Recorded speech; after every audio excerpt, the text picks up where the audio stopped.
Joe t'explique.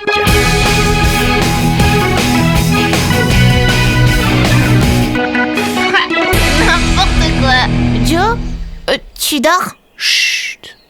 Écoute. Une petite famille d'hirondelles vient de se nicher sous le toit. Là-bas. Je ne veux pas les déranger.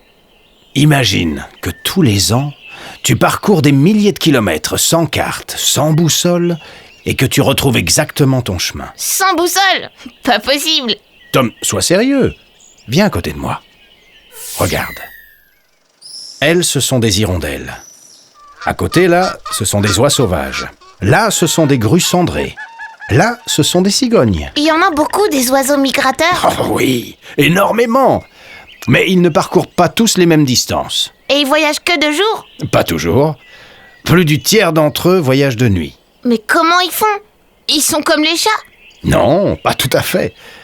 Joe t'explique. Enfin, essaye de t'expliquer parce qu'en fait, c'est un grand mystère. C'est plus fort que toi. Eux, ce sont des rossignols. Des rossignols? Ceux qui chantent? Oui.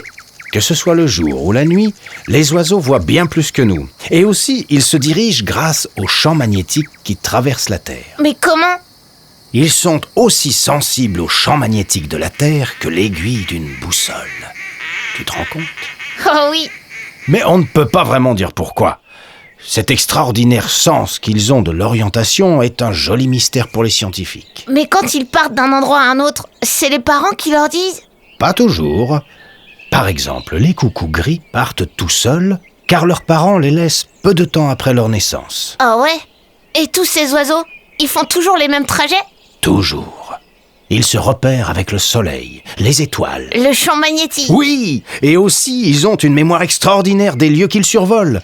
Un lac, un flanc de montagne, une rivière. Ils repèrent tout et se souviennent de chaque détail.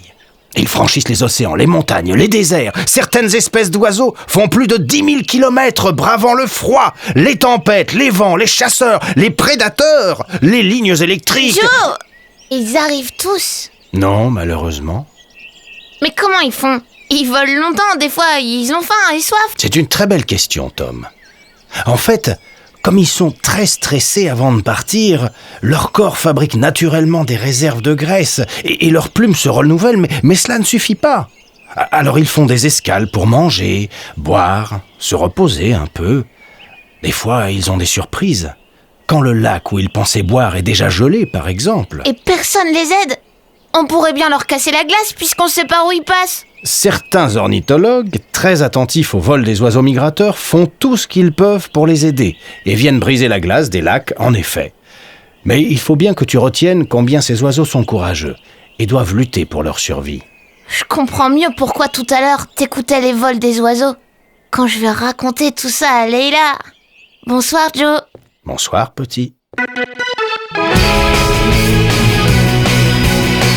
Joe t'explique.